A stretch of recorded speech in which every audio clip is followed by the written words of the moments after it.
அனைவருக்கும் வணக்கம். நான் இன்று உங்கள் முன்னிலையில் பேச எடுத்துக்கொண்ட விடயம் தமிழ் மொழியின் பெருமை.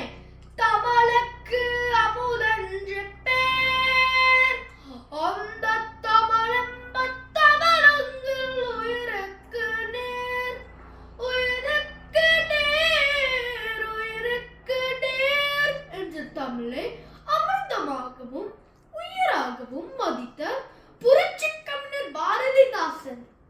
பழமையான மொழி, பண்பட்ட மொழி நம் பைந்தமிழ் மொழி. தேனினம் இனியது நம் தீத்தமிழ் மொழி. தமிழ் என்றால் எளிமை, தமிழ் என்றால் அழகு, தமிழ் என்றால் அமிர்தம். 2000 ஆண்டுகளுக்கு மேலான வரலாற்றை கொண்ட தமிழ் உலகின் பழமையான செம்மொழிகளில் ஒன்றாகும். தமிழ் தனித்துவமான எழுத்துக்கள் மற்றும் இலக்கண அமைப்பை கொண்டுள்ளது. வாழ்வுக்கே இலக்கணம் வகுத்த வந்தமிழ் மொழியில் பழந்தமிழர் வாழ்வை படம் பிடித்த கட்டம் இலக்கியங்களுக்கும் குறைவில்லை.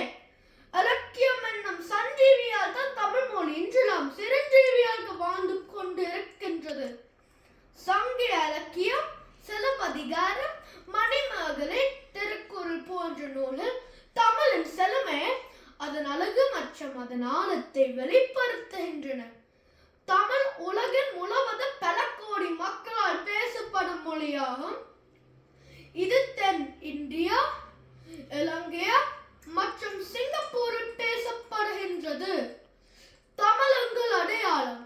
அதனால் தமிழ் மொழியின் சிறப்பை காப்போம், தமிழை கேட்போம், பேசுவோம், எழுதுவோம், அனைவருக்கும் தமிழின் பெருமை எடுத்துரைப்போம். பொங்கு தமிழுக்கு என்ன விளைந்தால் சங்கேரம் நிஜமென்று சங்கே முழங்கு. நன்றி, வணக்கம்.